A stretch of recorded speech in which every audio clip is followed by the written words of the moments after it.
नमस्कार. मी असा ऑफिशियली पहिल्यांदाच असा कोणाचा तरी इंटरव्ह्यू घेतो आहे फॉर्मल पद्धतीचा. ज्या माणसाची माझ्या अनेकदा अशा इन्फॉर्मल गप्पा झाल्यात आणि माझा खूप आवडता माणूस आहे आणि असा योग आला आहे की असं एक फॉर्मल पद्धतीनं त्यांच्याशी बोलायचा आज योग आहे आणि माझा आवडता माणूस आहे. तर तुम्हाला How are कसं you, वाटतंय? नागराज? मी एकदम मस्त. तुम्ही कसे आहात? छान, खूप छान. फिल्म माझी रिलीज होते 11 ऑगस्टला. खूप टेन्शन आहे मला. पण म्हणजे हे खूप उशीर झाला आता खरं तर. एक 4 वर्षानंतर तुम्ही दिसताय. हो याच्या आधी थग्स ऑफ हिंदुस्तान आला होता. हो. आणि इतकं उशीर तुम्ही करताय हे आम्हाला माहितीच आहे, पण हा जरा जास्त उशीर झाला असं वाटतंय. 4 वर्ष झाली. हो नाही ॲक्च्युली ठग्स 2018 मध्ये आली 18 मध्ये 18 मध्ये आणि 2016 मध्ये दंगल आली आणि ठग्स कोणी बघितलं नाही. तर दंगलचा नंतर असा माझा आता नेक्स्ट फिल्म हे आहे.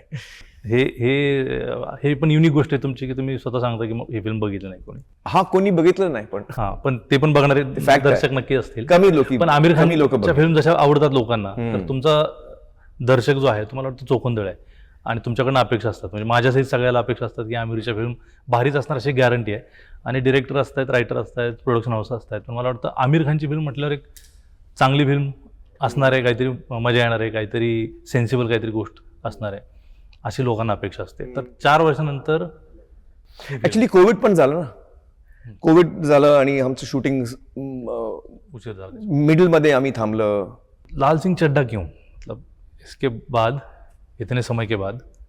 एक्चुअली लाल सिंह चड्ढा मुझे इसलिए बनानी थी क्योंकि मैंने तो ये film Forrest Gump original film मैंने 90s में देखी थी, लेकिन जब अतुल कुलकर्णी ने इसका एक अडेप्टेशन लिखा तो पहले तो मैंने उसके अडेप्टेशन सुना ही नहीं, क्योंकि मुझे लगा कि फॉरेस्ट गंप का अडेप्टेशन कौन बना सकता है. इतनी क्लासिक फिल्म है, हमको वहाँ जाना नहीं चाहिए. अतुल ने एक्साइटमेंट में लिख दी थी और मैं सुनने को तैयार भी नहीं कब लिखा था? तब पहले? हाँ, उसने लिखा था. इस बात को 14 साल हो गए, एग्जैक्टली 14 साल हो गए जुलाई में. अच्छा. क्योंकि जुलाई में 14 साल पहले वो रिलीज हुई थी जाने तू या जाने ना.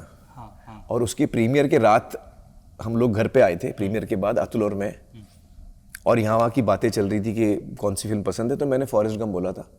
उसके 2 हफ्ते बाद उसका फ़ोन आया, 12 दिन बाद उसका फ़ोन आया, बोला कि मेरे पास स्क्रिप्ट रेडी है, फॉरेस्ट गंप का मैंने अडेप्टेशन लिख दिया. अच्छा. तो मैं बोला, एक तो तू राइटर नहीं है, ऊपर से तूने 2 हफ्ते में लिखा है, तीसरा कौन से पे लिखा है? फॉरेस्ट गंप पे लिखा. तीनों चीज मेरे को बहुत ऑड लग रही थी, तो ऐसे नहीं बोला उसको मैंने. मैं बोला अच्छा मैं सुनता हूँ. बट मेरे को इंटरेस्ट नहीं था क्योंकि उसका कुछ होने वाला नहीं था, ये मेरे माइंड में ऐसा था. तो मैंने 2 साल तक तो सुना ही नहीं. 2 साल तो वैसे ही निकल गए. अच्छा. हाँ. फिर 2 साल के बाद मैंने सुना. अतुल का फोन आया की यार आता 2 वर्ष झालं तुम्ही फिल्म नाही करणार ही मला नक्की आहे आता, आणि तुम्ही सांगा, जस्ट हियर सुन तो ले मैंने जो लिखा है. तो मुझे बुरा लगा. वो पूना में था वो टाइम पे. मैं बोला मैं पंचगिनी में हूँ, 2 घंटा दूर है, तो आजा अभी सुना ले. तो वो आया और उसने सुनाया. और नागराज, जब मैंने स्क्रिप्ट सुनी ना तो मुझे इतनी अच्छी लगी. अच्छा. इतनी अच्छी लगी कि मेरा दिल आ गया उस पर. और एक दफ़ा दिल आ गया, फिर मुझे वो करनी थी, कैसे भी करनी थी. हमको 8 साल उसके बाद लगे स्क्रिप्ट के राइट्स लेने में. अच्छा. हाँ, बहुत टाइम लगा, लेकिन हमने छोड़ा नहीं, पीछा नहीं छोड़ा. और उसकी वजह मुझे क्यों करनी थी आपने पूछा, मैं बता रहा हूँ. क्या है, अक्सर हम फिल्मों में देखते हैं जो हमारा हीरो जो होता है, प्रोटैगनिस्ट होता है, उसमें कोई ना कोई शक्ति होती है. या तो वो फिजिकली स्ट्रांग होता है या वो मॉरली स्ट्रांग होता है. हीरो होता है. हीरो सही चीज करता है. अगर कुछ अत्याचार हो रहा है वो आके खड़ा होता है कि वो नहीं, मैं नहीं होने दूंगा अत्याचार. तो उसका मॉरल स्ट्रेंथ होता है या फिजिकल स्ट्रेंथ होता है. ये एक बहुत रेयर हीरो है जिसकी जो ताकत है वो उसकी मासूमियत है. वो इतना मासूम है और किसी को रियलाइज नहीं होता कि मासूमियत में एक्चुअली बहुत पावर है. कुछ करने की जरूरत नहीं पड़ती उसके बाद. तो ये मैं चाह रहा था कि हमारे देश के बच्चे, यंगस्टर्स इस किरदार को देखें और उससे इंस्पायर हो कि इनोसेंस और मासूमियत में जो अच्छाई है और जो उसमें ताकत है, हीलिंग क्वालिटी जो है मासूमियत में, मैं चाह रहा था कि लोग वो एक्सपीरियंस करें. अब अमेरिका में तो लोग एक्सपीरियंस कर चुके थे, मैं चाह रहा था हिंदुस्तान में करें, इसलिए मैं ये फिल्म बनाना चाह रहा था। लाल का जो कैरेक्टर है वो मैं लोगों को दिखाना चाह रहा था कि एक ऐसा हीरो भी हो सकता है जो इतना मासूम है।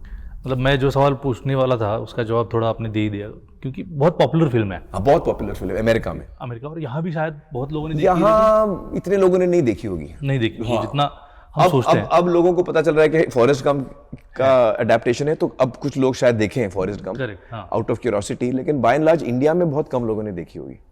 करेक्ट। जो अंग्रेजी फिल्में ज्यादा देखते हैं वो भी 90s में, उन्होंने देखी होगी। एबीपी माझा, उघडा डोळे बघा नीट।